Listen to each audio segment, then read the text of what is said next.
Right, this is another episode of Thorin and Loco versus Worlds.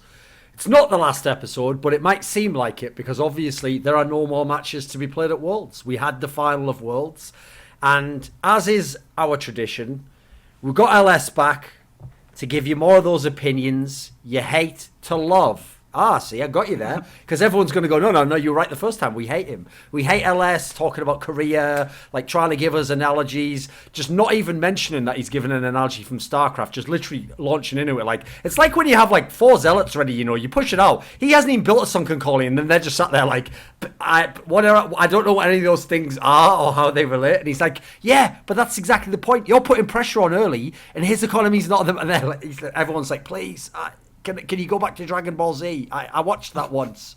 Goku, did he do anything? Got LS back in the building. And by the way, he's been right the whole way for the last playoffs. I don't know if any of you have been noticing that, but he's been right for most of the 2 semis and the final. So we'll see what happens on this one. As usual, though, this episode is brought to you, as they all are, by GG Esports, which is a site that they consider themselves a statistical matrix at which you can play. You play with these things called play coins. You can win gems. Gems, as they might sound, are more valuable. You can exchange the gems for things that have other value in the gaming world, like skins, like RP, like all that sort of good shit. And let's actually just start there, Loco, to set the tone for the episode. Mm-hmm. What actually were the odds for this final? Because I know a lot of people were on my seat. They thought Fnatic was going to win. So were the odds close? All right, let me go to my bets. Give me 1 second, please. Record analysis, settle predictions. So IG versus Fnatic. I think I have to go back and double check, but for Fnatic, I remember it being something like 2.4. So if you put in 100 coins, you would get 240 back. For IG, if you put in 100 coins, it was 158. So it was very favored towards IG. I have to say, Loco, I can only remember the semis and the final, but the GG Esports odds for both the semis and the final were absolutely right. They actually got both of them correct. They got the winner in both. This is what I'm telling you. So in sports, right, the best analytics are actually in betting sites more so than professional teams, because betting sites make tons of money, and if they're wrong by like 0.1 or even 0.01, they lose millions of dollars. So they try to get the best odds possible, and if there are smarter people that are doing like really good analytic work, they poach from the teams themselves. That's how like Vegas can stay ahead of like the professional bettors. So yeah, these sites, their odds are like super important to them. If their odds are ever off, then they're screwed. So yeah, I mean, for us, right? Like if we're wrong, like we get flamed on Reddit. Sure. For GG Esports, if they're wrong, I mean, they're not like a money betting site, so it doesn't matter. But for actual money betting sites, if their odds are ever too skewed, they can risk losing like 6-digit, 7-digit. Sure. Yeah. So yeah, it's super important for them to get their odds right. Right, LS. Yes. Start us off here. So you had IG winning the final, right? Yeah, I had IG winning 3-1. Okay. Right, here's the question for you then. So let me give you the spin before we get into the match itself. You were a big supporter of Fnatic. You were someone who thought that like Whippo was amazing and Broxer was the best jungler in the tournament. So why didn't Fnatic have a big chance to you? Why weren't they the favourite? Some people felt like if you watched their run, this is a scenario where you could call them the favourite. I guess the reason that I said that I didn't think that Fnatic would get more than one game is because if you actually watched the IG versus Fnatic games and group stages, Ning made a lot of mechanical blunders that entirely morph the entire surface of the game. Right. There's so many things that happened. Also, his pathing was really off. Jackie Love's mechanics were really off. These are things that if you repeat the games dozens and dozens of times, it doesn't happen that often. For players of this caliber to make such mistakes consistently throughout a best-of-5 series is unlikely.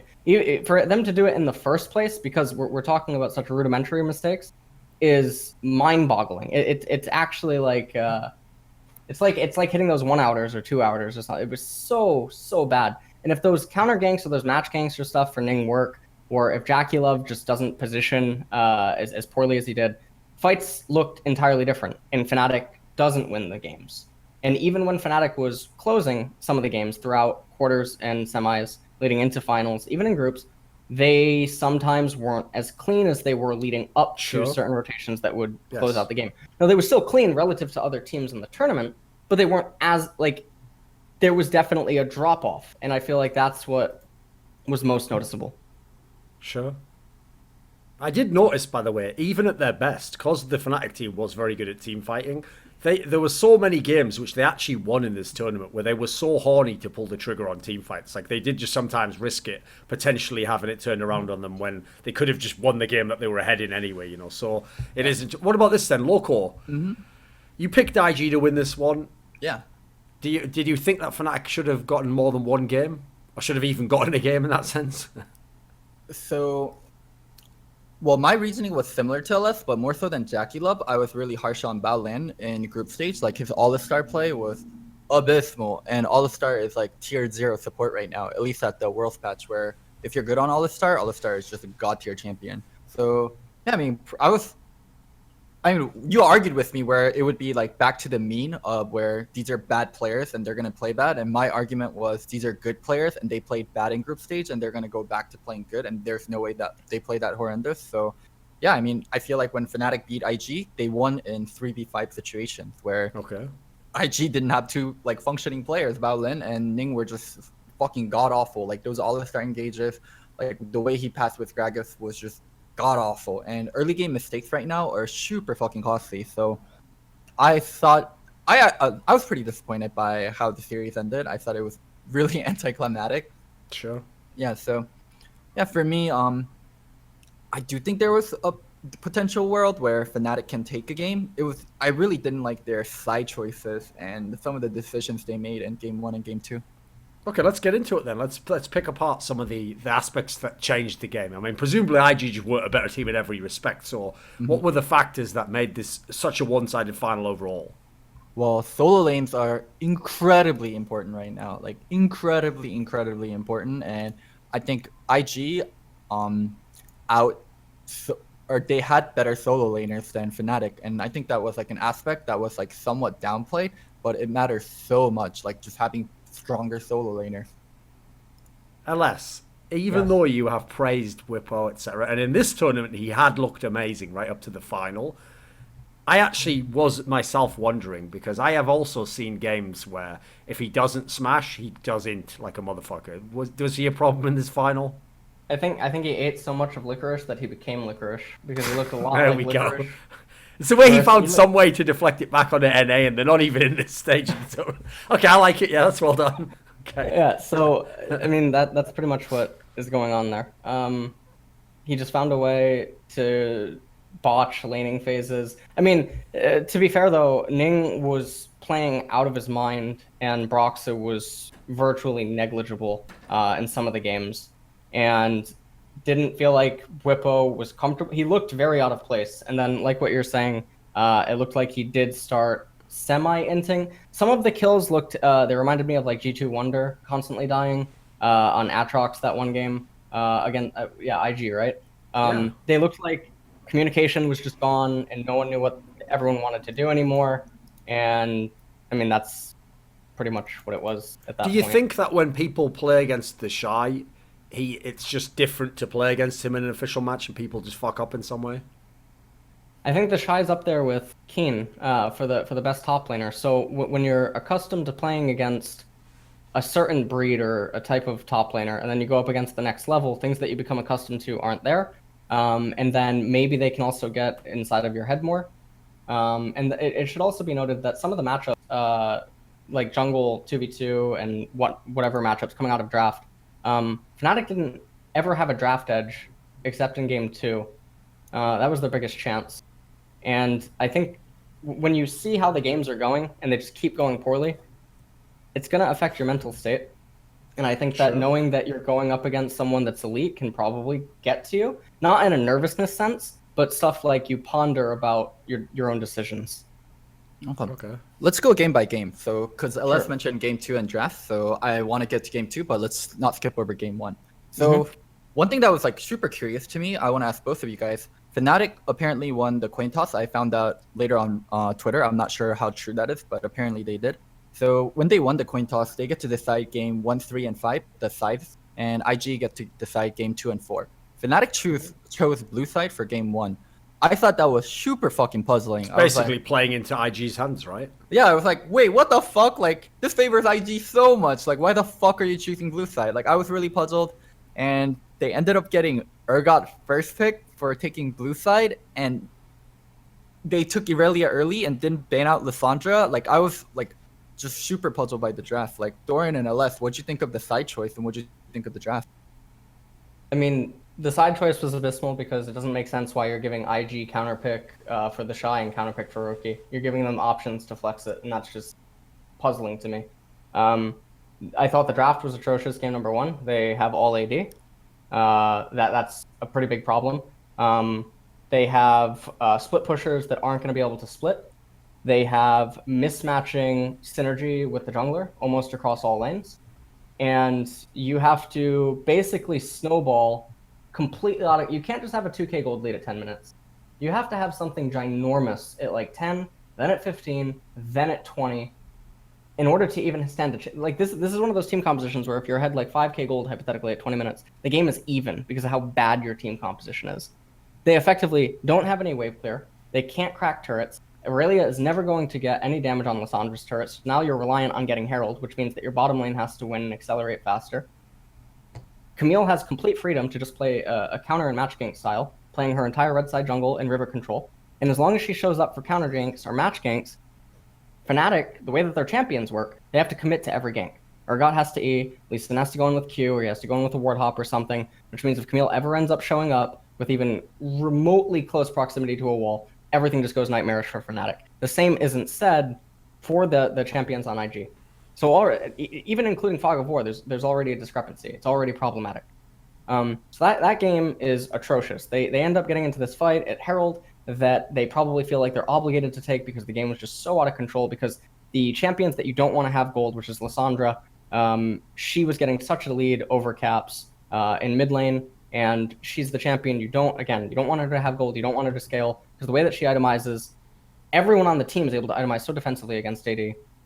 But Lissandra's the key component, because if Lissandra's tanky, not only does she dish out damage, she threatens your backline while simultaneously peeling for her front line, which is an interesting dynamic that Fnatic's team composition doesn't have a way to answer. They take the Herald, they lose. The way IG played around Lissandra is the way I wish C9 played around Lissandra. Camille and Alistar gave so much back to Lissandra. They just kept coming mid, made sure Irelia should be so scared anytime she commits. And there was like a really crucial 2v2 moment where Caps is like, oh, this one time I have Broxa and he's not going to have Ning. And Ning was there, and once they lost that 2v2, like, game was over. When Lissandra gets ahead on Irelia, it's like, I mean, as Irelia, what do? You can't kill the Lissandra.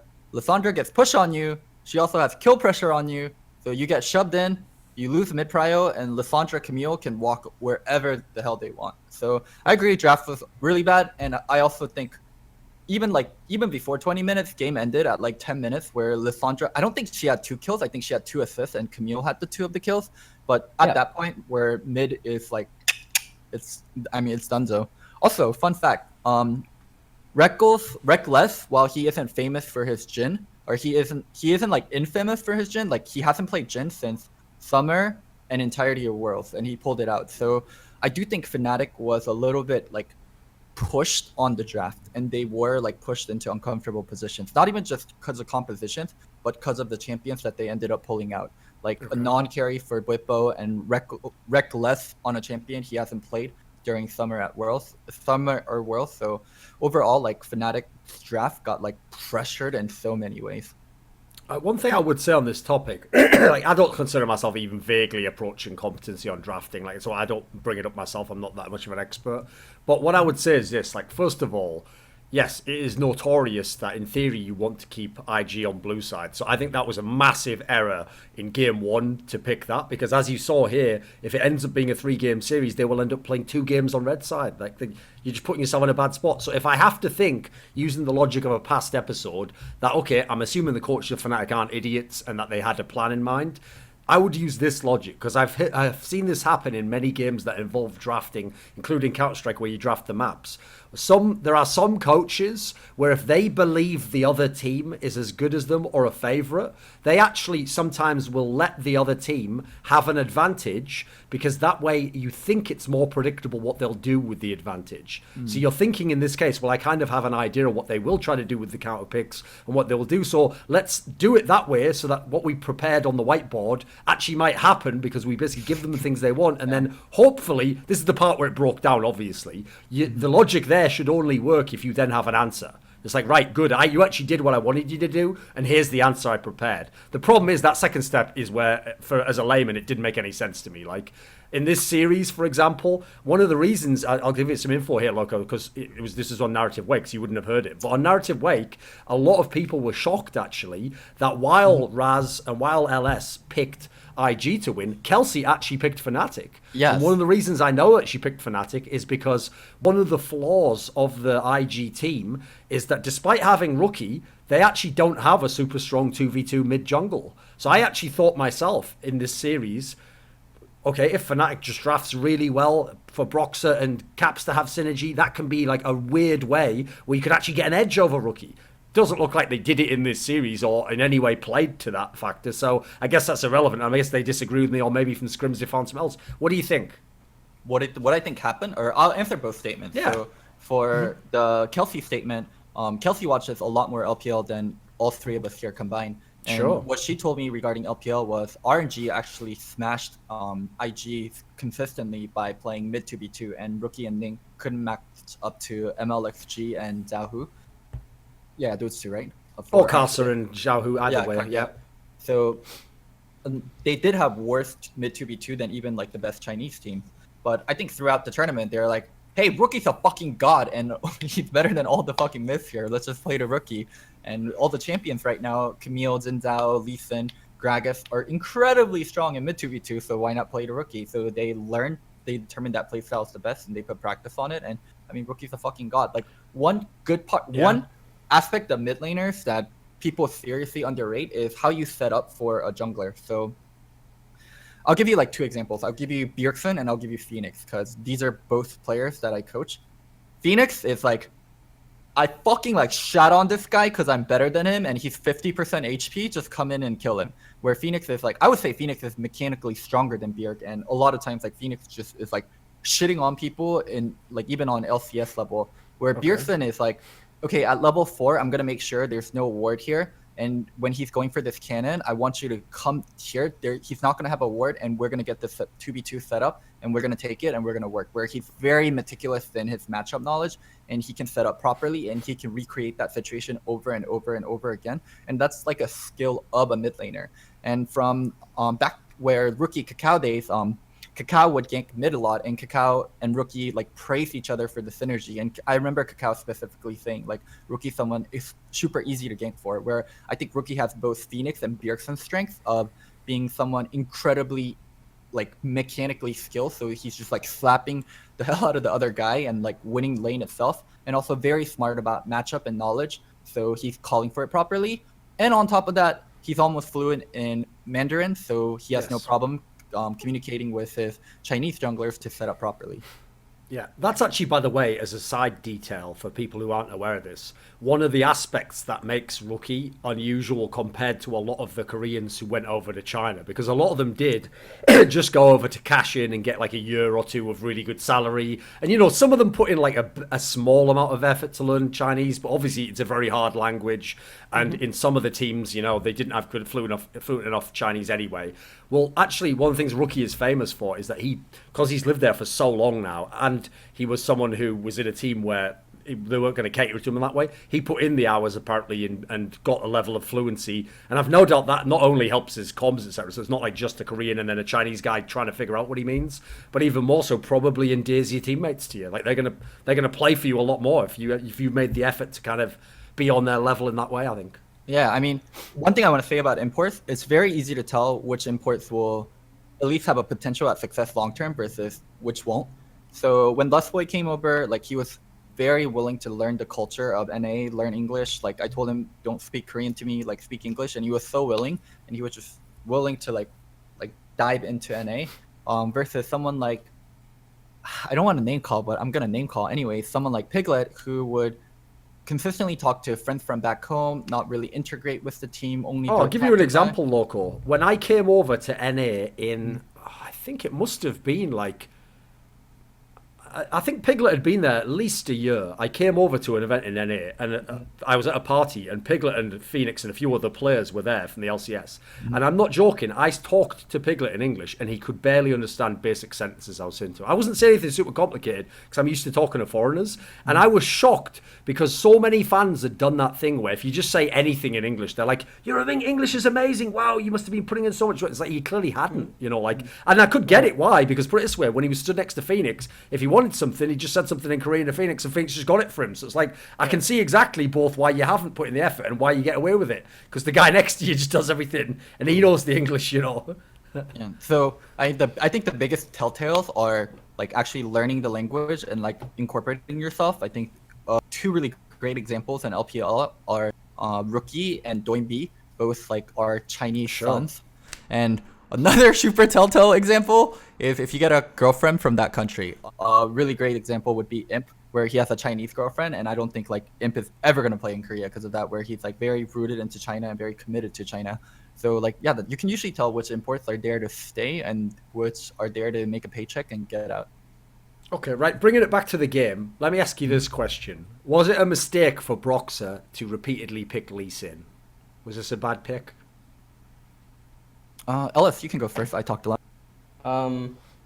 I think if you look at the drafts, I think that the Lee Sin doesn't really serve that much of a purpose. And game number 1, it doesn't do anything because your laners and jungle are too mismatched relative to the opponent's team comp.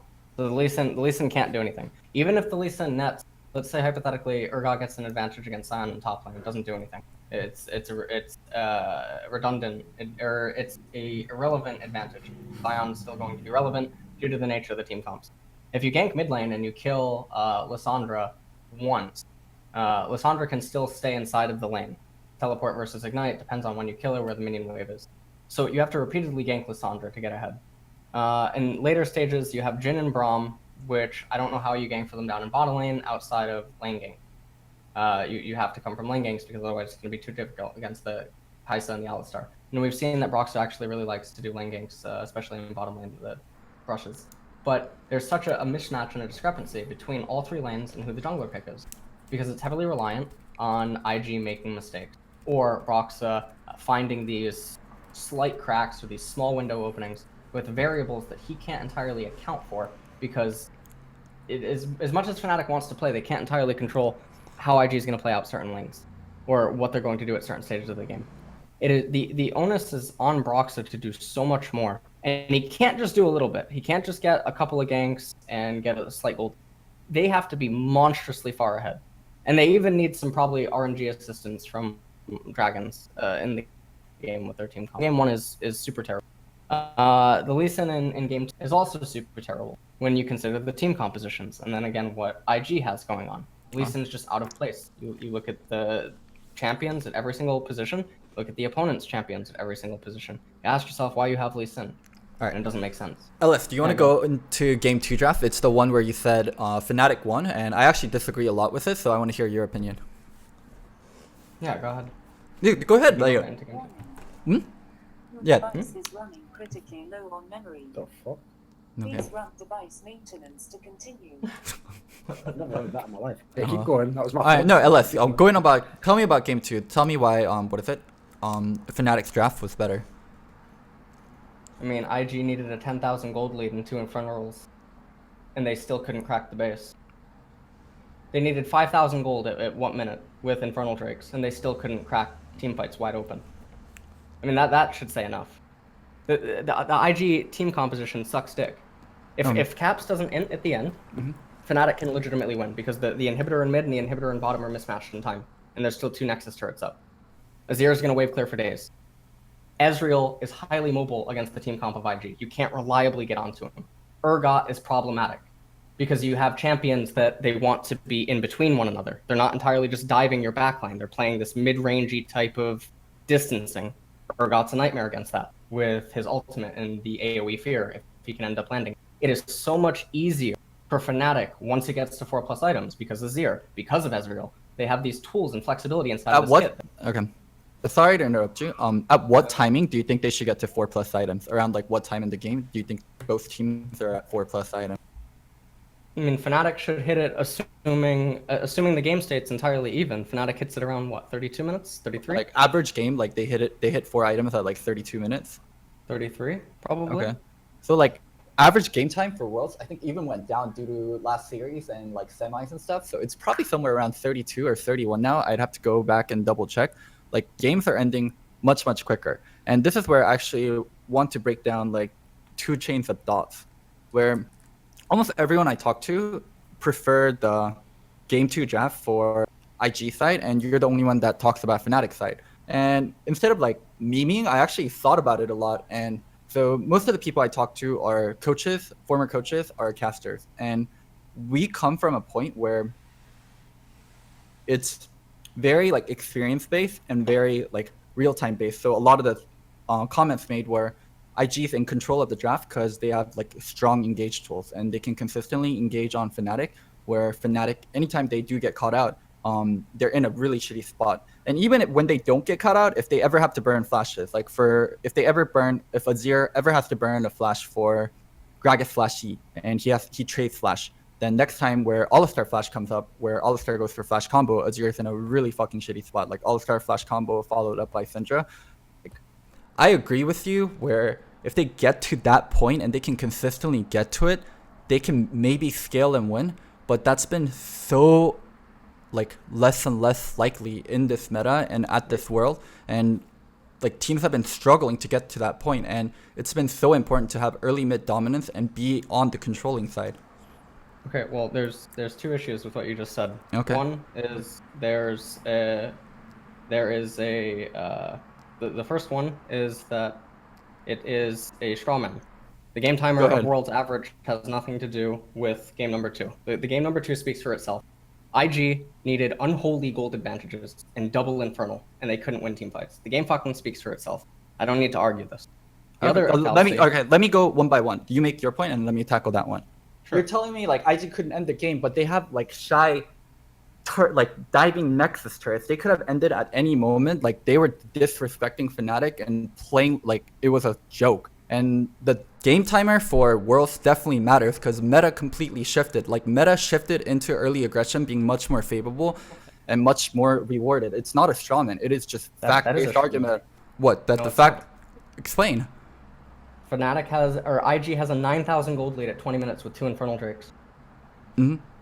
Why does the game go another 10 minutes? Because IG's trolling. Because IG's trolling by, diving into fucking Nexus turrets. Instead of ending the game, they're diving Nexus turrets. The Shy's diving Nexus turrets. And in the interview, he's saying, we already won the game. I got so excited, I was diving. That's why the game's taking longer, because the players are literally trolling on world stage and talking about it in interviews. I mean, are we watching the game? Yeah, we're watching the game. We're watching him dive Nexus turrets. We're watching him dive double turrets. Are we not watching, Are we not watching like world time, like games aggression being rewarded this world? Like you thinking like the way you think is super theoretical, where you feel like if these 5 players, it is purely theoretical, where you think 5 players won't make mistakes and can play this way and can drag it out, then it works. Where the theoretical thinking really works is where you talk about lane matchups or jungle pathing, where there is less variables.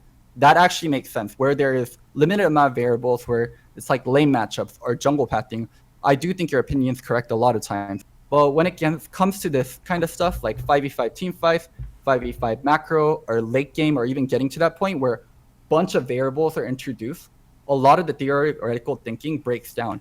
It's not some kind of coincidence. Every team at this world decided early mid-game aggression is being rewarded, and we want to play that way. Like, these people aren't just like randomly going, like, if they genuinely thought scaling was better, they would draft towards it. There's a reason why teams are being rewarded for it and teams are playing towards that way. No. Sure. I mean, explain. That's not how that works. One, it's conjecture. You're assuming things. Your own. No, I'm not. I'm not assuming things. Yes, you are. I'm taking stats like average game time. Right, that's nonetheless, don't tell. what about this? LS, what's the other version? How does the then? game not show itself? You're claiming that Shy is trolling diving Nexus turrets. No, I'm not claiming that. I'm not claiming that. The Shy is claiming that. That could also just be showmanship, mate. Like, I could say after the game when I play you in a real game, like, I was just fucking with him. Sure, I might be lying. Well, we can agree. Diving Nexus turret or diving, what is it, double Nexus turrets or trolling? Go to the timestamp. Can they actually dive the Nexus? Oh, They can't. They have 1 minion wave. They can't Yes, dive he's the trolling. Nexus. They should be resetting instead of giving them free gold. Yes, they should reset. And then what? Take Baron. Control Baron and they'll start playing. Baron's not up. We can go back and check like exact. Actually, I don't want to go back and check exact timestamps, or we can do that separately. I don't think the show is for like, let's go back and check exact timestamp. What about this fact then? that you're denying like Gish Gallops. Hit me with Gish Gallops. I'm just hitting you with facts about what is it? They're not facts. That wars. Look at the game. No, look at the Right, this game. is a- Look This at the a sidetrack average of every anyway. game played. What is it? There's That a reason doesn't game matter. timer. LS, It doesn't what matter about 'cause this? it doesn't play to your argument. What about this question then? If IG was in a bad spot because of this draft, why did they finish the game? What allowed it to end? Caps got caught out right at the end at the top. He just died. He just So died. Fnatic also didn't understand the win conditions of the comp then. Yeah, but that has nothing to do with the comp. We're talking about the comp in a vacuum. The argument is that he's using an appeal to authority by talking about other coaches or other people. No, it's Sure, not we can appeal say to the same authority. thing. It's appeal to the norm. No, it's an appeal to authority. You're It's appeal referencing to the norm. authoritative figures. I'm You're a- referencing authoritative figures and trying What to is it? use their credentials to validate your argument. No, It is a okay, sure. Yes, let's not use anyone else's. I The can fact do the that same thing. What do you like? That doesn't get anywhere. Look at the game. yes, look at the game. People make mistakes, and people in the aggressive side are constantly getting rewarded.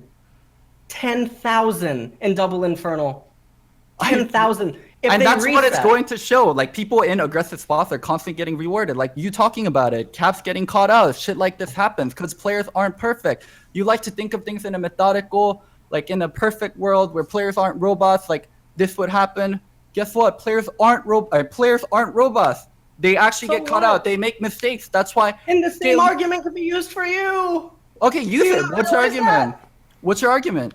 Your argument of why you want players to do these plays or get ahead. They can blunder, they can falter, and then if they have this reliance on opponents making plays with these gamble champions, or these champions that need to accelerate, the argument falls apart on top of itself. No, it doesn't. What is it? You make what is it? Early aggression rewards you much more right now. What is it? The gamble. No, it doesn't. How does it not?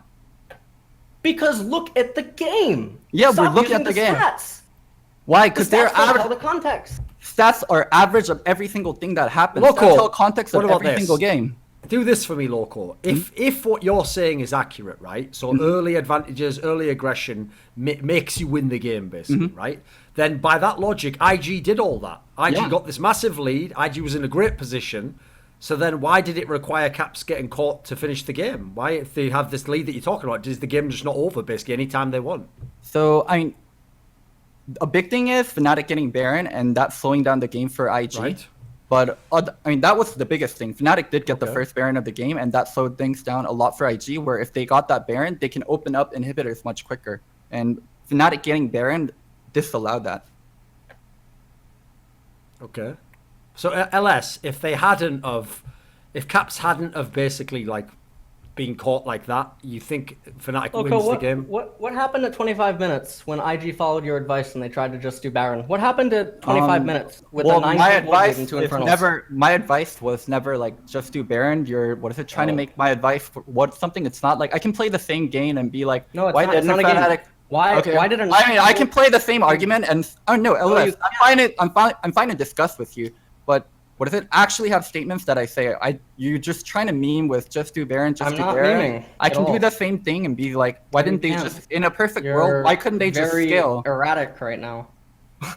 You're laughing. sure. By the way, I'm laughing because it's hilarious. By the way, as a general, like, Pros listen, don't think it's hilarious. As a And this general isn't even rule- subjective. As a general saw the rule, stream. if you want to actually discuss don't- something with someone, just don't tell them how you think that they think in their brain. Like, it just is not a good approach. I'd just stick to the arguments. And if the guy doesn't agree with your arguments, here's what you do. You either make another argument, or if he still doesn't agree, you say, right, well, we can't continue, so let's go move to something else. There's no point saying, like, yeah, but the way that your mind works, like, you're not going to make the guy's brain get reprogrammed. This applies to both people in this scenario. So I'd just stick to the argument. So go back to the argument. Let me just state the facts, and then what is it? I'll let LS try to review it. I think the meta changed this way because of several things. Sightstone getting changed, green Right. spike getting changed. Well, Right. LS, can I say my facts? Yeah, come on. Okay. So red trinket no longer requires level 9 buy. You can buy it much earlier. Right. Champions in the meta getting powered up on early game. What is it? Early game 1-item power spikes, like most notably Trinity, Ludens. Another thing, what is AD 3-item power spike getting nerfed extremely hard. Infinity Edge, Static Shiv, Rapid Fire as a trio used to be so much stronger than what it was before. Okay. And a lot of combination of other of those little factors, but the game consistently changed to favor more and more of the early aggression. LS, right, just ignoring everything else he said, just on that aspect there. No, why, let me hit something. do you 'cause disagree? I'm tired of this. I'm tired of this argument. Do you know what KT's total average wards placed in the 2018 season was? No, I don't. No, you don't. pretty low, right? 144. 144. Do you know what it was in 2017? I don't know. It was higher. 80. It was higher by 1. It was higher by 1. Okay. Okay. Total control wards purchased in 2017 was less than in 2018. Let me look at Afrika. Where are you getting Afrika's these stats? I'm getting them on Oracle's Elixir, which has the coverage from all the games going back years.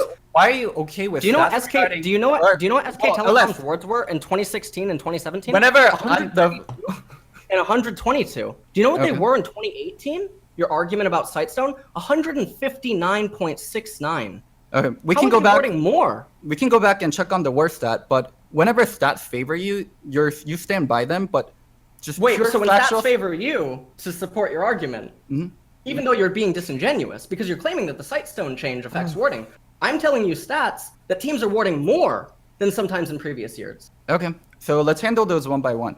So we can go to the worst stat, but before we go to the worst stat, average game time determines like if the meta state is in a scalable state or non-scalable state. In metas where teams are scaling a lot more, average game time goes up significantly. In a meta where teams aren't scaling as much, average game time goes down significantly, and we are in that where average game time is showing that more and more so. So we can go to the worst stat. Let's go to Ward, Oracle Elixir. So can you actually... His general point was that if you had these teams, they warded more last year than they did this year. So, okay, I don't know if you can check if that's true or not. But if You're assuming right, it's you're as right. a premise, The games are shorter and they're warding more. What? Total wards placed. The games are shorter. They're warding more. So my fact is meta is much faster than before. Right. And So where's your ward argument now? ward argument was never the core of it. My core of the argument is Of course games not, are 'cause much it's a Gish faster. Gallop. wait a minute. It's not a Gish Gallop. Loco, you did reference the Sightstone part. I definitely Presumably- did. and I the definitely did trinket. reference Gish that. Gallop. So presumably wards is relevant to the argument, right? I mean, words are relevant, but it's not as relevant as game time. Game time is the most relevant stat in terms of meta being fast or meta being slow. Well, I just showed you how your ward argument is nonsense, and we can go into game time and look at that as an argument as well. Sure, Doesn't tell have to me. necessarily do with meta. Yeah, What look at does the it not have games. to? What do you think is happening? Teams are playing bad. So magically, like And the everyone way that decided the to way play that bad? you the way that you said that pros and coaches, I'll use your own appeal to authority. The way that you said pros and coaches said that IG had a better draft. Pros and some coaches say the level of play is lower. Which is it? Which one? different Gish pros Gallop. and different not coaches gonna say hit different 1,000. things. Yeah, that's Loco, what it is. That's why he's actually right that like it's a bad like arguing tool to say, oh well, this. Okay, sure, Like, we okay, can- like if you say to me right now, well, Faker told me actually that like the games are shorter because it's about aggression, and I go, oh well, Loco, I've just got Rocky with me, and he says you're wrong. Like that, we're not actually making an argument there. We're just Sure, saying we don't who's have to got go. the, We don't. who's we don't got the have to best friend, you know. Okay, yeah, we don't have to go into who Sure. knows more coaches, Yeah. who knows more Yes, pros. exactly. What is it? Just the fact of average game time being slower and the champions being picked, like compared to 2018, compared to 2017. Like 2017, most common ADs, I think, were Kog'Maw, Twitch, and with Arden supports and people playing to scale. Right now, most common supports are stuff like Alistar, Braum, early skirmish AD, stuff like Lucian, Fibber, Zaya, and people playing to skirmish early. I mean, top lane picks also. People are picking skirmish champions, and people are playing champions with strong one-item power spikes because meta's been rewarding early aggression and early power spikes so much more. All right, what about this then? Loco, if you don't think that the draft was bad and that IG was in a very tough spot, even though they had all this lead, etc., then did Fnatic misplay the game? I mean, overall, Fnatic lost identity on how they should play, and they definitely did misplay the game. Like, I think throughout Fnatic, other than like the EDG series where they struggled a little, especially with C9 and especially with versus IG earlier, they built leads through lanes and leads through Brox's gank, and none of that was happening versus IG, where they weren't getting the leads they normally got. And instead, like, players that have been extremely solid for them, players like Bwipo, Caps has been very up and down, but Bwipo has been extremely solid, started falling apart a lot during 1v1 stages and 1v2 stages with the gank. So they were put into situations where, yeah, they weren't before. Okay. Right, look, Caps, LS, along those lines, you were one of the people who thought Caps was overrated in context of all the other players from that top 20 list coming into Worlds. Having seen him in this final and in the games against IG, where obviously like half of his games at Worlds almost are against just IG at this point in time because he played them 6 times overall. I'm kind of with you on the fact that he looked a bit whack at this tournament. What do you think? I think his skill level was really, really below what anyone I think would have expected. I think he was overhyped, but I think that his play in this series he was the MVP for IG. Like, put it this way, I can't lie. I thought when he was playing against Scout and Jensen, he was going to go fucking ham. And then I have to say in those series, he wasn't the reason they won. No, I think that Caps was a liability in a lot of games throughout the tournament. He was consistently losing lane. A lot of his pressure was being created for him by other people that he just had to simply follow up on. Like in the IG Fnatic series alone, you could argue that his over-aggression put them in the initial deficit. And then in game number 2, he throws with Azir right at the end. He's just completely out of position. There's nothing coming up. There's a Baron coming up in 2 minutes, right? But at that point, Fnatic's going to be on 4 items. Their bottom inhibitor is going to have respawn, so it's only a mid inhibitor. So that's the easiest thing in the world to defend against, is just straight up mid rush. That's super easy. There's an Ocean Drake coming up, which means the Elder's off the game for the foreseeable future. IG can't even consider Elder Dragon because they mess up their capture of Cloud because they make a mistake. They don't just wait until 29, or they don't just wait until 29 and they kill it. One could even argue actually maybe that you don't kill it, you kill it at 2850. But I think that given the fact that the opposing team has AoE wave clear and that they're scaling, I think that you actually want the Elder in this exact scenario. So there's an Ocean coming up that IG has to waste time getting. So it's temporary pressure relief. Baron's coming up, but by the time Baron ends up coming up, bottom inhibitor is back up. Mid lane can get stabilized by Azir. Top lane can get stabilized and pushed out. Fnatic can hold the phalanx inside of the blue side jungle. It's easy to resist against the Baron because the IG team composition does not want to fight in narrow corridors. Someone could make the argument about Aurelia. But then you can make the same argument for so many champions on the side of Fnatic. Fnatic could have won the game if Caps doesn't and get caught out. In game number 3, he does these really whack-ass lasers on Victor right at the end. He throws the game. Maxes Q on Victor against Galio. He goes Iceborne Gauntlet with an all-AD team composition, so they're just going AP Victor. He goes Hexcore upgrade Q on Victor. He loses lane on Victor. Nothing makes sense. What did you think of Caps at Loco? Reddit's actually right. I actually do think Perks was the best Western mid at the tournament, not Caps. In hindsight, where Caps played, I mean, LS highlighted it, where he was getting rewarded a lot for his aggression off of Broxa. Like, between Broxa and Caps, I don't think I would have ever said this coming into the tournament, but Broxa was way better of a player than Caps was. Maybe not for this series, but for the tournament overall, a lot of Caps' lead and Caps' aggression was through Broxa and what Broxa did. So I think he got propped up by Broxa a lot, and he got exposed by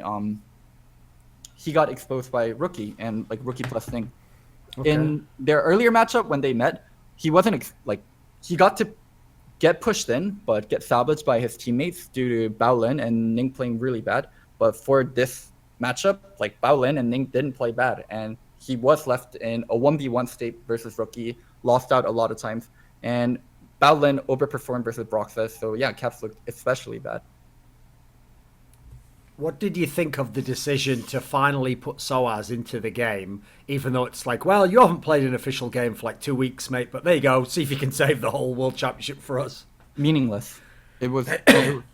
Soaz, I mean, I personally support Soaz a lot, and I do think it was...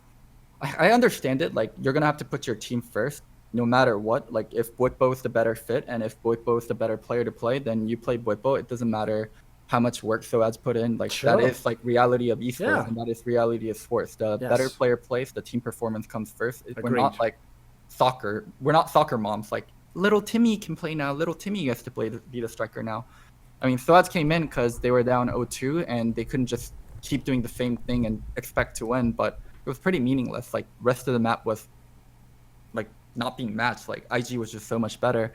The only way, like, Soaz coming in would have mattered was if it was, like, Boipo getting, like, smacked upside down. I mean, which he was in Game 2 and somewhat in Game 1. Like, Boipo was losing lane to Shy a lot of times and being a liability, but the other 4 were also, like, being liabilities on their own, so I don't think it mattered. Okay. What do you think, LS? I think at that point they probably already conceded the tournament mentally. I mean, we can't know for sure, right? It's just going to be speculation. Yes. I mean, Soaz had not played, I don't know, in how many games? He didn't play in the semis all the quarter. Yeah. I will say something as well. I mean, that's publicly available information. He liked, I think, 2 of my tweets that was criticizing Fnatic after the whole series was over. And I'm not going to say, like, oh, that's a bad thing of him to do or whatever, but I think it gives maybe some insight, or inadvertently or indirectly criticizing Fnatic. I think it gives some insight into maybe his mindset about the whole thing, the whole ordeal. Maybe I'm misreading it, and it's just like he agrees with.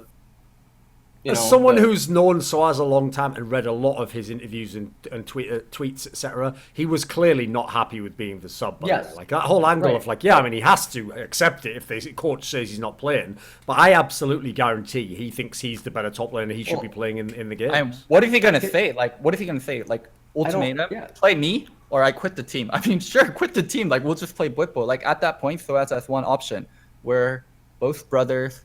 We're going to play, like, Fnatic comes first. Soaz does not have an option of saying, like, what you said, of, fuck Boipo, I'm better. Like, I mean, that just creates discourse on the team. Soaz only has one option, to speak well of Boipo and to speak well of Fnatic, like, during the tournament. But I also think, here's the thing, I don't even think it's just like they're not playing directly. I think that his problem is that because we didn't have this meta before Worlds, in his mind it's like, okay, you know what, I can do more than just play tanks, but whatever. You know, some games they'll play me, I'll play tanks, they'll play Boipo, and then he comes to Worlds and it's like, right, all we're going to do all tournament is put Boipo in and play carries, and it's like, fuck, where do I get a break? Like, you know, it's like even the meta went against him in that sense. So I don't even think it was purely just for that. I think it was like general frustration of like, I've got to Worlds, I've got maybe with my best team ever, we're going to the finals, and like, I'm only going to play basically if the other guy shits the bed.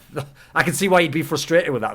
That's a horrible situation to be in. I'd want to fucking die. Like, at MSI, like, I broke my hand, so I can't even play, and someone gets to go to an international tournament instead of me, and because I broke my hand, that player gets a chance, and that player gets incorporated onto the roster, and now is taking my spot at Worlds at potentially what is like a chance at World Championship. Like, holy shit. I think, like, we all feel for players, but the player I feel for the most this year is like Soaz. Like, can you fucking imagine? Like, it's there was also Loco, something out of your control, and like the sick thing is there was no way he could win either. Because let's say they'd won Worlds today. Let's say they 3-0'd. Cool, you won while you were just on the bench the whole time for the There's only one way he could have won. There's not. What if they brought him in and he reverse sweep. Exactly. So reverse sweep was the only way they could have won.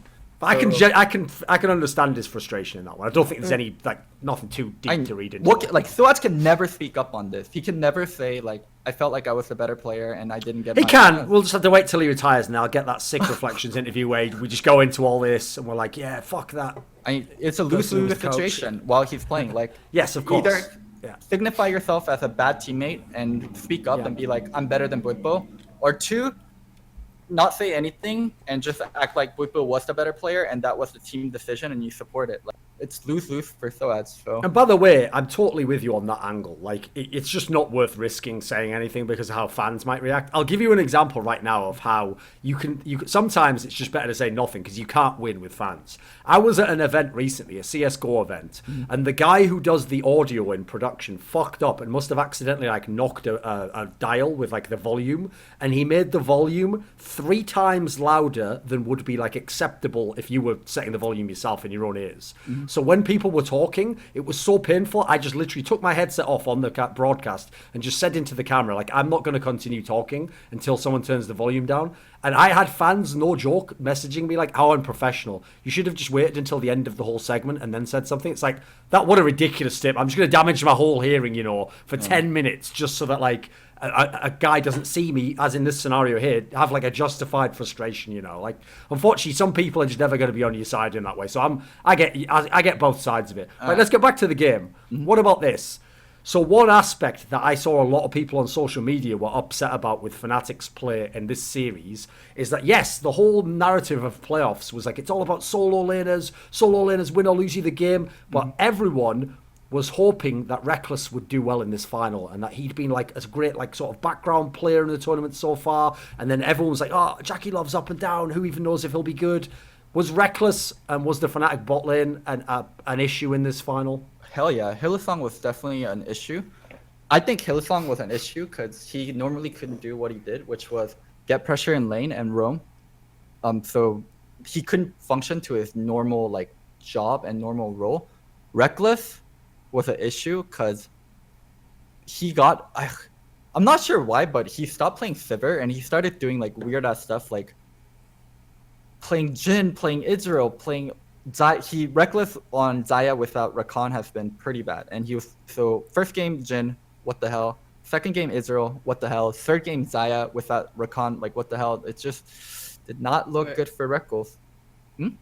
Game 1, he won lane on Jhin. What do you want Hylissang to do with mid lane bleeding out of its rectum? I don't exactly recall if he had pressure or priority, but if you pick Jhin, you have to do a lot more, and in 1-3-1 situations, you have to do a lot. Like that's what you're picking Jhin for. Like to get a slight lead on Kai'Sa as Jhin isn't worth it that much. You have to be doing so much more mid game, and he wasn't. Maybe that was due to his team. But how do you want him to? The draft is shitty, but he forced himself into going into Jhin. Like always with draft. It's speculation. Sure, it's speculation. We have to speculate. Yeah, we haven't got him here. If you don't speculate, then we can. Was talk about the bottom lane and what they did poorly. Reckless can't do anything because the game was lost before he could even do anything. The reality is that he won lane. He won lane actually considerably hard in terms of CS. I don't think it was considerably hard, but we can. Okay, go ahead. Playing Israel, playing Jhin, and being able to farm up and win lane a little bit isn't anything. Like it doesn't contribute to the overall success of your team. He was up like 20-12 or something, which I mean that's not considerably hard, but it's something. I mean Caps is getting completely destroyed in mid lane. Mm-hmm. You're an all AD comp against that team composition in game number 1. Hylissang can't roam because there's nothing to roam to. Can't go top lane, you can't go mid lane because Aurelia is already too far behind. You can't get ward coverage with Lee Sin, Camille's getting ahead. Sandra's always gonna have priority. So I don't know what you want them to do. They can't do anything. By the time that they can do something, it's the Rift Herald fight. If anything, they have to make something from bot lane if mid is losing that hard, but they weren't able to make anything from bot lane. And I do agree with you. Like there were very little things they could make from bot lane. I think Reckless like shoved himself into a corner with draft where he could do very little, and he did very little. But we don't know that Reckless did it. And then he definitely has preference to play these champions. He definitely has preference to, like, maybe it was an overall team decision. We don't have to break down the semantics. We don't have to break down the semantics of did Reckless like tell Dylan we must ban Lucian, or what if we're not able to play? Like I don't want to play against Lucian. I'm not gonna early pick Lucian. We don't know that. Do we know if Dylan forced that onto him? Like we don't know that, but we're gonna have to speculate a little, and we can speculate off of the background that Reckless has shown as a player, the kind of roles he has taken as a player, and he served the role that he's consistently taken as a player. Okay, but Thorin asked you to attack the gameplay. Thorin asked me, what is it? How did Reckless do? Like, what I expected out of Reckless to do? He did. I said Hylissang performed subpar of what was expected of him, and Reckless performed the role that he did, which was like very little. Okay. And he got pigeonholed into. What do you want them to do? Not ban Lucian, be able to at least contest those picks, and play for heavy prio, early prio bot lanes. Doesn't have to do with their play. What do you want them to do in the games? That's what I want them to do. I want them to not give up those champions. I don't want them to ban Lucian throughout and give up. Poorly. Yeah, they perform poorly because they're not like showing a lot. Like what they've shown was pretty much no effect. Right, let's go the other way then. LS, was the draft fine for Reckless? No, the game 1 draft overall is bad, but it's not Reckless's play. Right, well that's game 1. What about the other 2 games? How did you think he did in the other 2? Game 2, he's in a lane that's already going to be semi-nightmarish, right? And he has a mismatch with jungle discrepancy relative to color. How the junglers are going to path, what camps they want to play to, what the matchups are. If you understand the lane matchups, then you can dig deeper into it. He loses lane in terms of CS. Do I think that he played terribly or horrendous? No. By the time mid-game even hits, they're already down in Infernal Drake. There's already problems arising elsewhere on the map. This was the game that Whippo was cosplaying Hashinshin. What do you want Reckless to do? Hashashin, yeah. There's only one ADC that I can recall in recent history that when his team is being completely boosted, he still manages to shine, and that's Teddy, and maybe you can make an argument for Uzi. Reckless couldn't do anything. Hylissang can't do anything. Mid and top are bleeding. The way Hylissang was getting caught out, definitely Hylissang could have done a lot more than like some of these score lines, like 1-9 on Thresh, 0-5 on Braum. Definitely, like, can you look at the scoreline and be like, oh, this guy played bad? But you can look at the scoreline and you can look at how the way Hylissang was getting caught out, the way he was checking into things. Like, yes, that was pretty fucking bad. Some of his things were bad. Yes. I don't think they're horrible. I don't think. Unless I've got a question for you, right? And I'm not trolling you when I say this, because you know I don't fuck with people in that particular way, especially not if I'm the host. So here's the question I would ask you: is if someone's a fan of this show and they watched all the episodes you were on, they would say right now you're being really generous to Reckless, and if this was like C9's bot lane and they lost 0-3, you'd be fucking wrecking Sneaky. Am I wrong? I've gone in on everyone. I'm going in on Whippo. Right now, I just said he's doing a Hashinshin costume. Sure. I think that my analysis or are you being generous though at all, or if a Korean played this level, it'd be okay as well?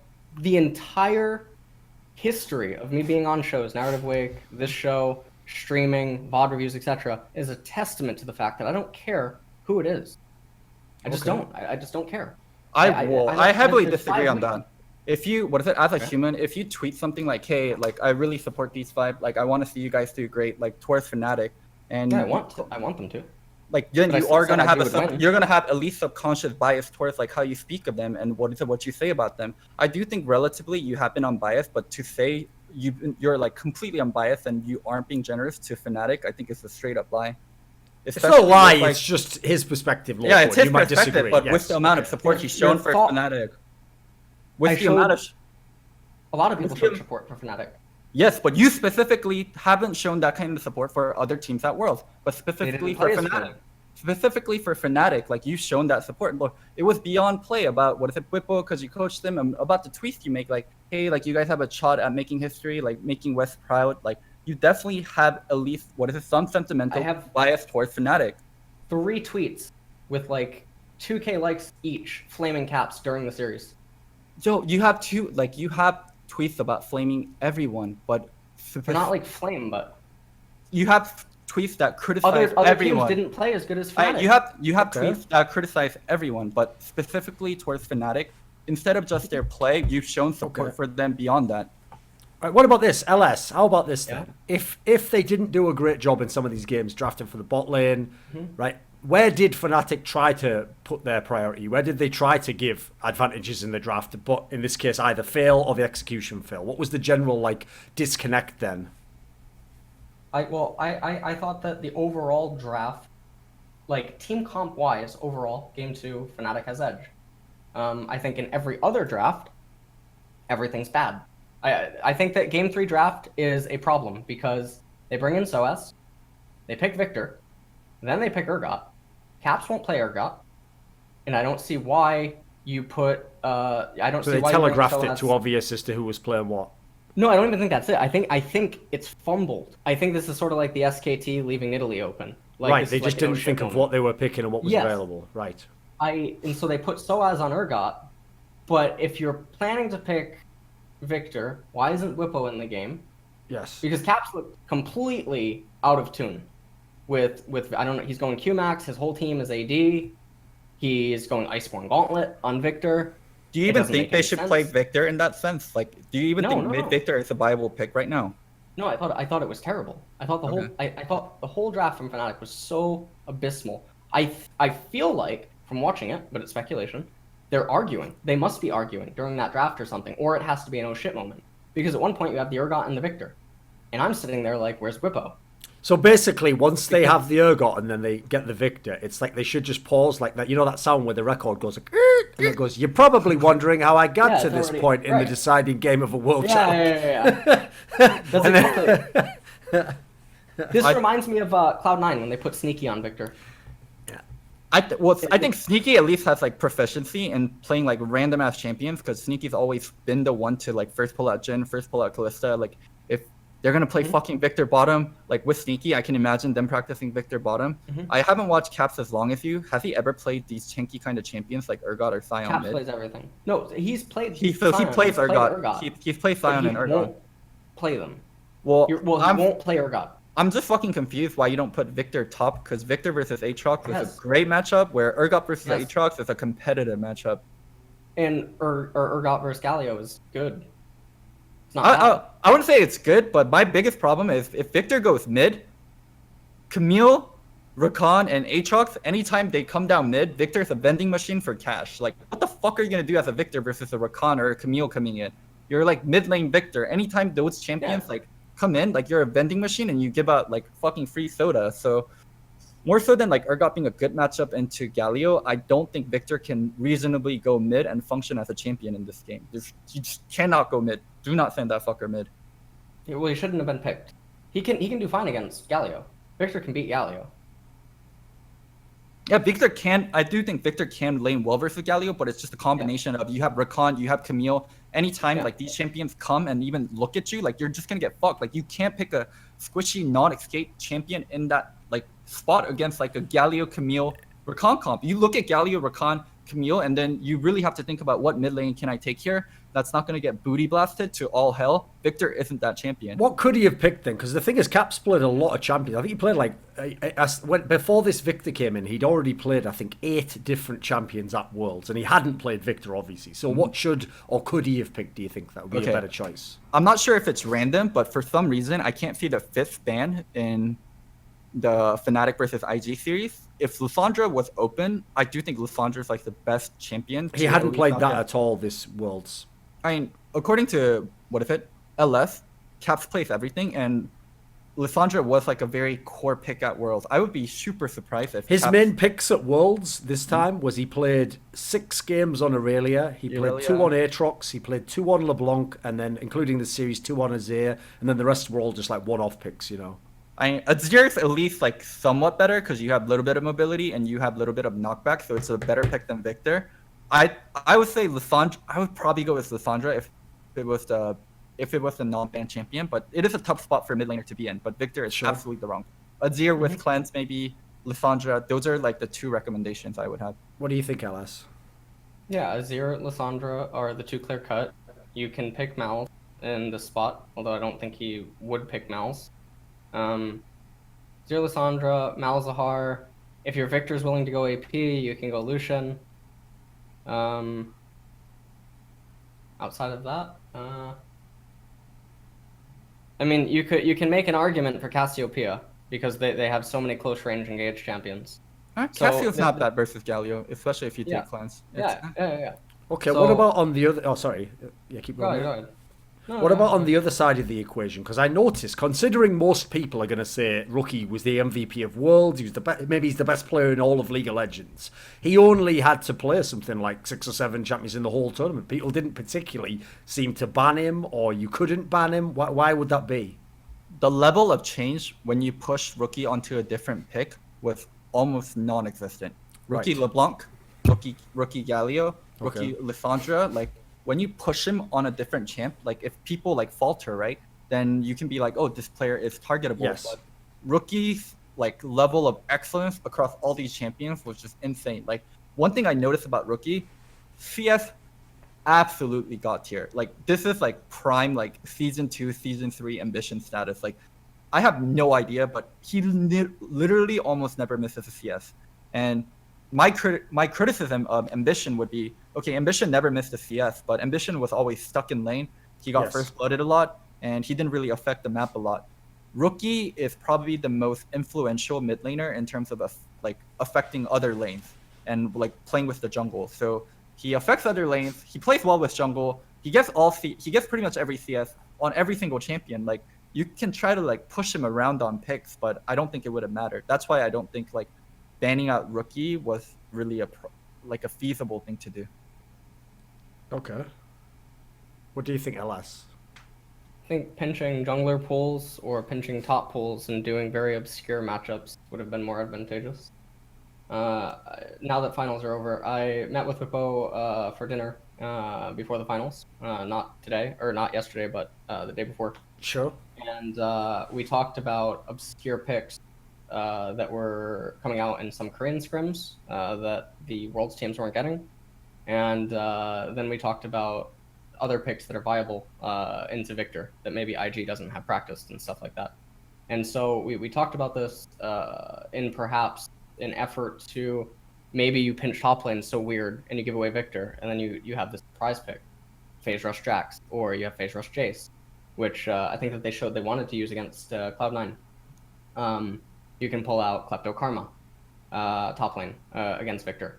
There was like a lot of champions in obscure matchups that we talked about that I would have liked to have seen them try that edge other than what they were trying in the draft leading up to this. Because like what Loco's saying, there's no point trying to ban Rookie.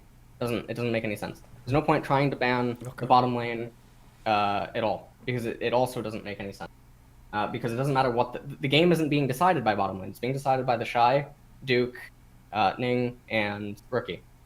The bottom lane can be self-sustaining. They can be an aggro lane, but then that more so depends on Fnatic's bottom lane setup. Which, if we're talking about draft, what do you think about them not taking Sivir in a single game? I mean, I thought it was obviously weird, given Sivir and Reckless is... I mean, it would have made sense for them to have Sivir. I mean... Or Prio, especially when they're betting on Lucian. IG banned Sivir in one of the games. Later, they banned... second rotation. Yeah, second Why rotation. ban Lucian and not take Sivir? I was really curious. First game. Game if you're one? banning Lucian, why not take Sivir early? I thought like that was a really look at the draft. easy draft fix they can do. Hold on, I relook.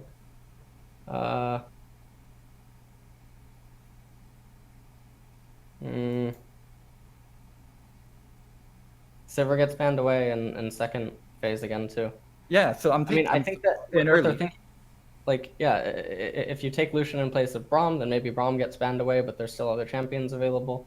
If you take Lucian in place of Urgot's guaranteed to be banned away. If you don't take the Aurelia, Rookie will play Aurelia. So those are the only real options. Also, I mean, Rookie could probably actually play Sion. So instead of them banning Urgot, they might make you ban it if they don't ban it. And then they have Sion and Urgot, and then they just go hyperscaling ADC. Because then at that point, you're pinholed into picking Kai'Sa. Because if you don't pick Kai'Sa, they're going to get Varus anyway. So they're still not all AD. Oh, I actually wanted to ask you this. Fnatic chooses red side game 1. If they ban Lucian, they take Sivir early, and what is it? They you can change the solo lane picks. Do you think with different picks, with better picks and better side choice where they took red side, Fnatic actually could have put up a more competitive series? Or if you play this 100 times over again and Fnatic can choose red side, Fnatic can play Sivir, but they can't learn between each series. They just randomly you reset it every time. Yeah, you reset it every time, but you can get different instructions. Do you think they could have put up a more competitive series? I think they can put up a more competitive series. The difference with Fnatic on red side, though, is that because it's the Shy and because it's rookie, red side is more prone to one due to the terrain of the map and the proximity. And they're not even getting to that. They're not even getting to that point. What better and said, Fnatic's a better mid and late game team. Like, do you think they can make like 3-2s or 3-1s or even like win versus IG? Like some with how series they showed yesterday, I don't think draft advantages help them, because game 2, I think it's very easy to not get blown out like they did, and they still held on for a very long time. I think even with team comps that hard to fall behind on, they were finding ways to fall behind, and not just slightly, massively. Even with advantageous drafts, I mean, mechanically, Bwipo looked very flustered. Mechanically, is it a bad day for Bwipo? Is it a bad day for Caps? Or if you reset and had them play on another day, they would have put up a higher performance? Or is this average Bwipo versus average Shy, and this is the result you're going to get on average Caps versus average Rookie, and this is the result you're going to get on average? So for Bwipo, you can say that it's a very bad day because you have such a large sample size to look at. For Caps, I don't think that you can as easily say it's a bad day. In fact, I would even maybe argue that it's not a bad day. So on average Rookie versus average Caps, this is what we're going to get. He looked to, oddly enough, be faring better in the finals than he did straight up solo against Rookie in the group stage encounter. And I think that Caps' play in the tournament had very high highs. But even if you look at EULCS, in some games, Caps he's a roller coaster. So for Bwipo, yeah, he played bad 6 months ago or whatever. Bwipo has been very solid, very consistent, very stable. Not as stable as some people might argue for SOAS or whatever. Bwipo has more flexibility in terms of champion picks. And you can put him on different colors. You can play different matchups differently, right? So he has different edges. We've also heard player statements that Bwipo is a voice of, he's like the morale in the team and whatnot, right? And he definitely does the funny faces. Yeah, he seems to have like or public information that apparently he's the morale booster. That's also, by the way, contrasted against the fact that, unfortunately, just because of their slightly different culture, a lot of French people, if you're not French, come off like they're whining a lot when they complain about things. And you just look at SOAS in comparison. The guy always looks like... We have a saying in English, he looks like he has a face like a slapped ass. He always just looks like, oh, is this happening again? It's like, dude, come on. Like, you are in a fucking team, you know, like... Yeah. So I think for Bwipo, you can look at a large sample size and say definitively it's an off day. Same thing for Licorice. Licorice in the Fnatic series was definitely an off day. He looked very uncomfortable, very out of his element, and he also didn't have a jungler because the draft was so poor. So Licorice had a really bad off day. Bwipo had a really, really bad off day. That's just, I mean, you can also make the argument Licorice had a bad off day against Keen as well. But then the other side of the spectrum is, well, they're against more elite players. But Bwipo already faced these players in lane earlier on in the tournament. Bwipo's also, you know, he has, again, the history of consistency. Caps doesn't have that. So for Bwipo, really off day. Caps can't really say that. For bottom lane and whatnot, I don't really fault them for laning phase stuff. Hylissing especially, like, if you play support, it's really hard to do stuff when your ADC can just get dove. Or, I mean, you can't make the argument that, oh, we should just 2v2 and kill them. That doesn't work at this level of play. And he can't just make the argument of, oh, let's go and get vision if his jungler's behind and mid laner's behind. He can't just say, oh, let's try to run mid and do something if his mid laner is bleeding profusely. He can't do that, but as you said, like, they were winning lane some of the time, and Hylissang's still getting caught out. The way he's trying to pressure for vision, later on. The way he's trying to go in was just bad. Like, he was going into spots he could never go into and constantly getting caught, and that reset Fnatic tempo so much. Yeah. What about on the other side then? Because obviously the guy with the most kills in the series is clearly Jackie Love because he was just getting a million of them. What did you think of the IG bot lane? He got away with playing Kai'Sa. I think, what is it? He, like, if IG picked a different champion that had more early game prio, like, it would have smashed. But they also banned Lucian, so I would have to like think a lot on what champions they could play. I was thinking maybe Varus. Varus is good into what they have, and especially with IG because they want to play so ham and they want to play so aggro early. I think Varus gives them prio. Varus gives them early aggression. So I thought Kai'Sa pick was a little weird, but like Chinese AD carries always have been Seems like no one else agrees with you about Varus being so good, Loco, because in this tournament people just weren't playing it in the big games. I was so surprised because like Afrika in the Afrika game, right? Play Kai'Sa, get smacked in lane, be a liability. Play Kai'Sa, get smacked in lane, be a liability, and then play Varus, and then fucking smash lane and actually have priority and actually be able to contribute. And I was like, okay, like people are gonna play more Varus. Like look at the fucking Afrika series. You play Kai'Sa and get smashed both times, and you play Varus and you get priority. I don't get why people aren't doing it more. And then throughout the whole series, like, yeah, you're right. Maybe I don't understand the pick as much, or maybe teams have a different viewpoint on it. But from the games that was shown, when Varus was picked, Varus got priority and Varus was able to do stuff. And with the average game time being so short, like Varus getting outscaled at like 4 or 5 items wouldn't have been that problematic. So I was super curious why people aren't picking Varus. When's Varus gonna get outscaled? Like versus crit items, because you're on hit, like eventually you do get outscaled. Like stuff like Xayah 4 items, stuff like Kai'Sa 4 items. Like I would much, if the game started at 4 items, I want Xayah or Kai'Sa over Varus. Varus provides different things. He provides CC, but just on pure basis, like Xayah and Kai'Sa, I would want these champions. If I'm just starting the game at 4 items, definitely Xayah or Kai'Sa. Okay.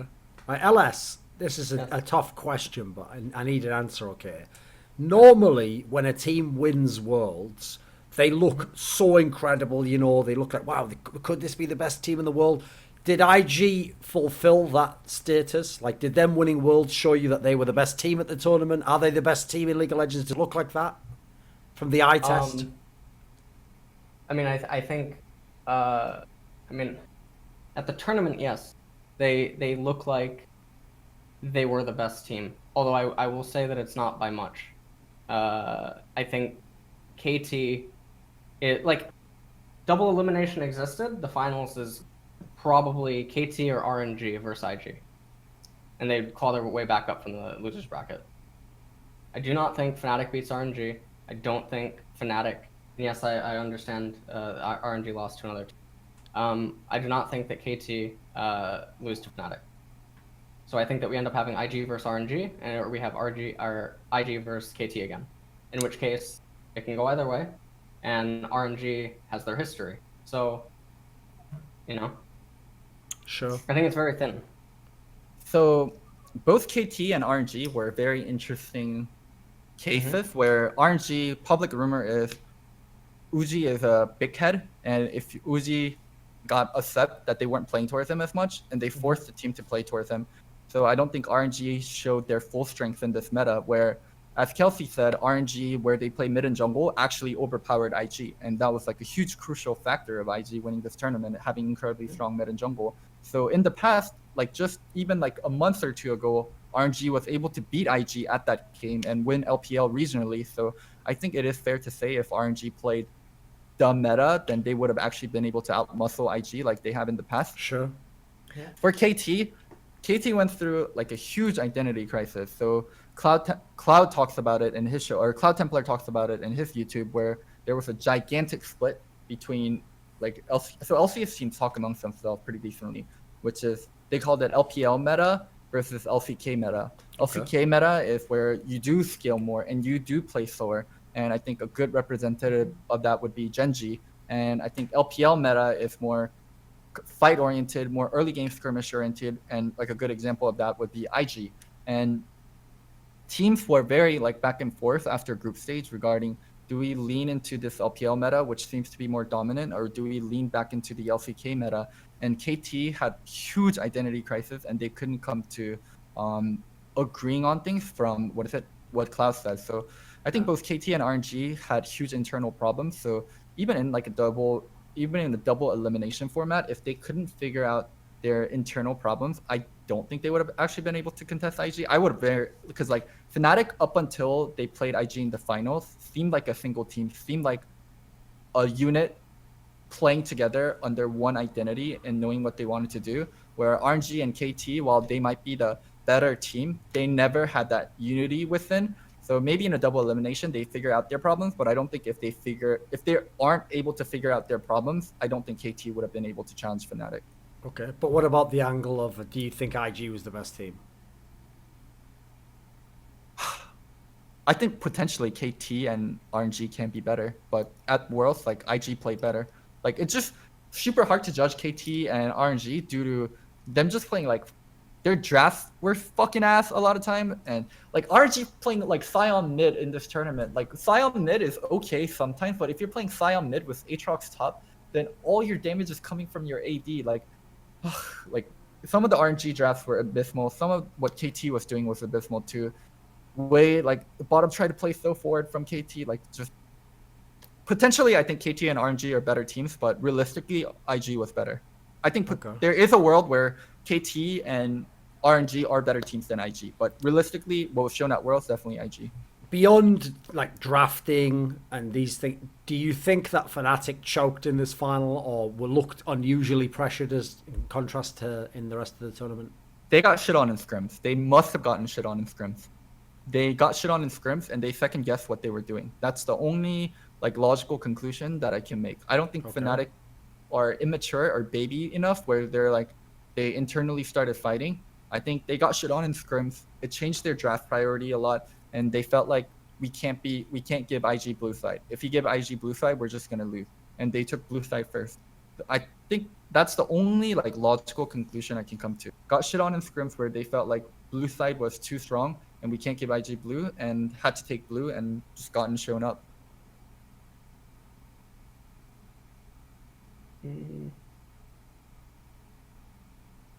Because they changed up what they were doing all up until this point. So yeah, we can. Yeah, well, you know how I'm gonna answer. We can assume, right, how things are going. I think that I think Bwipo had an off day, and I think Cap. I mean, we're saying you're saying that they second guessed themselves. I think that they didn't second guess themselves enough because they were overly aggressive. They were overly confident with decision.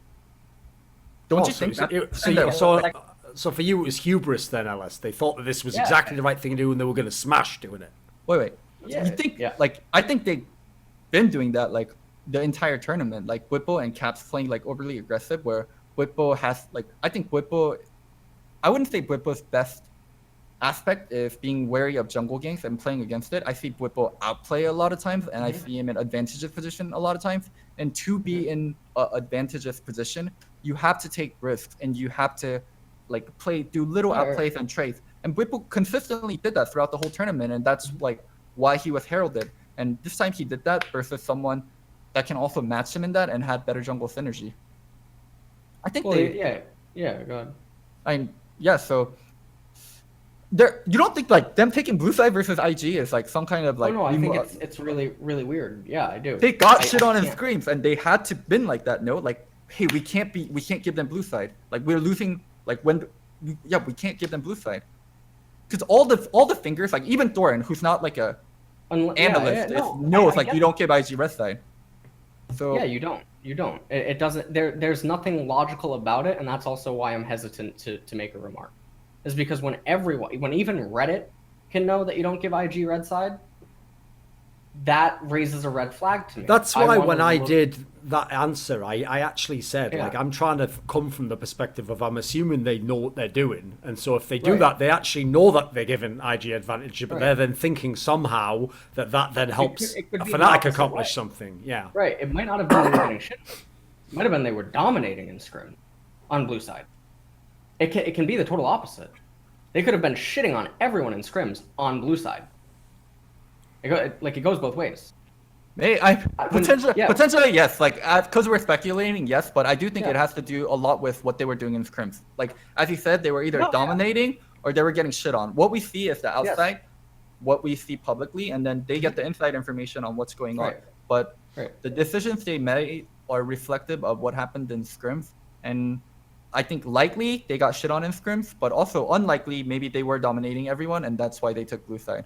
Well, it's okay, because whatever actually happened in scrims, you might think, well, we'll never know. But because this event was hosted in Korea, like, everyone doesn't know this, but all the rooms were bugged, and one of the companies that owns one of the Korean teams is obviously going to have all that information. You think, wait a minute, Thorin, what are the odds one of the companies has? Just look up what a chaebol is. There's about 4 companies own everything in Korea. So, joke's on you. Thanks for playing Korea and China and Europe. Even though you won Worlds, Korea will be back stronger. They've got all the information on you, and it's game over for you. So, GG, well played. Welcome to Korea, bitch. How'd you guys feel about finals, like, overall, like, after watching? I thought it was fucking garbage, mate. Like, here's the thing. This is why I asked you if they choked, because I have to say, one thing that I fucking hate about there only being one World Championship in League of Legends. Because what happens, right, is in CSGO, we have majors, which are basically at the World Championship, right? But nowadays, we have 2 per year, and in the past years, we used to have 3 per year. And what happens is people who aren't from CSGO used to always say, oh, that's not as good, though, because it makes it less special, you know. That's exactly why I like that. Because when you have one tournament, and this is the only time, as far as we know, these Fnatic players will ever play in this World's final. Many people only have made one World's finals. Only SK Telecom and the Samsung guys basically playing in multiple finals. When your entire life is like, I was building to this one moment, it doesn't even matter if in every other moment you were a winner, a champion, you were always succeeding, you always held your nerve. Cause your entire life, it's like in the back of your head as you're losing, it's like, fuck, this is my one chance, fuck, this is my one chance, I wanted to win this so badly. That can make even a normal person just tilt the fuck off the earth. And so I have a lot of respect for the people who don't choke in those scenarios. I think they're just incredible people, probably made of sterner stuff than most of us. But there's a lot of people where, unfortunately, I think when things start to go badly in scenarios like World's Finals, it just collapses in the other games. And so if you look at the World's Finals in League, let's be real, there was maybe like one good final. There wasn't many that were good. Yeah. Most of Worlds has always been decided in semis and quarters lately. It's the semis is nearly always the best match. Yeah, Ku SKT was like the really big one. That was an amazing one. Yep. I think last year was actually pretty decent. The SKT aren't. Oh no, that was the 3-0. What was the one I'm thinking? Probably thinking of Samsung versus SKT 2016. Yeah, that was also the Ku SKT one. Yes, that was the same year. Yeah. Ajubu versus Taipei wasn't bad. I mean, yeah, TPA wasn't that bad. Correction.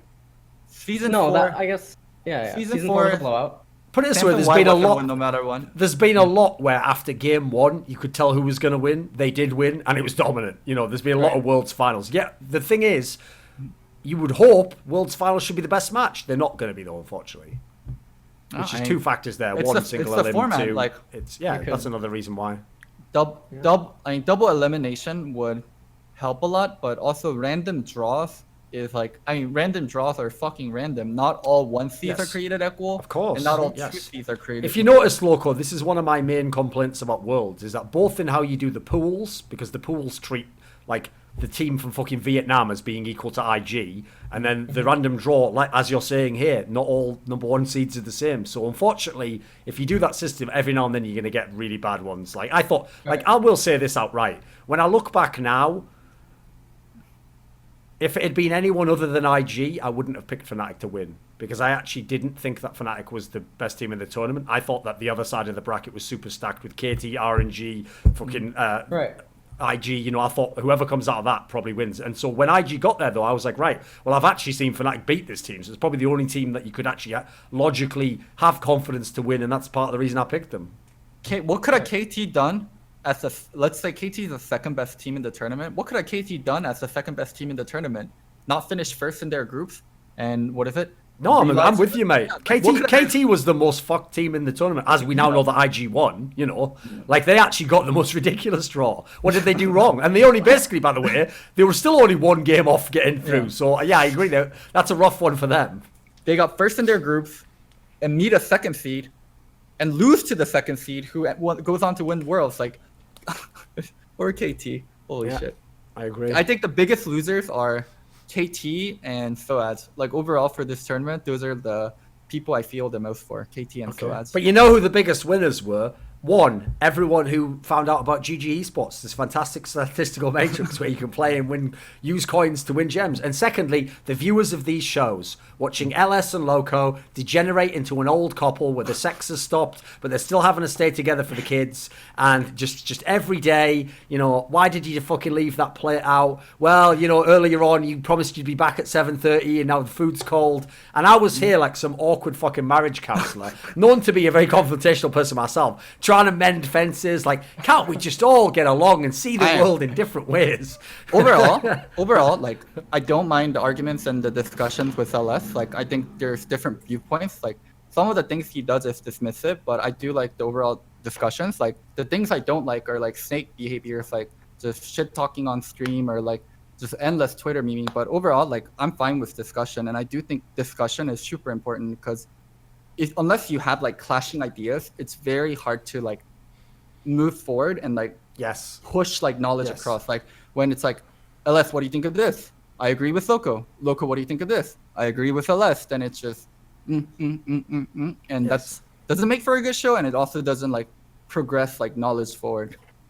Well, join us on future episodes where we will continue these discussions and continue arguing. Good night, ladies and gentlemen.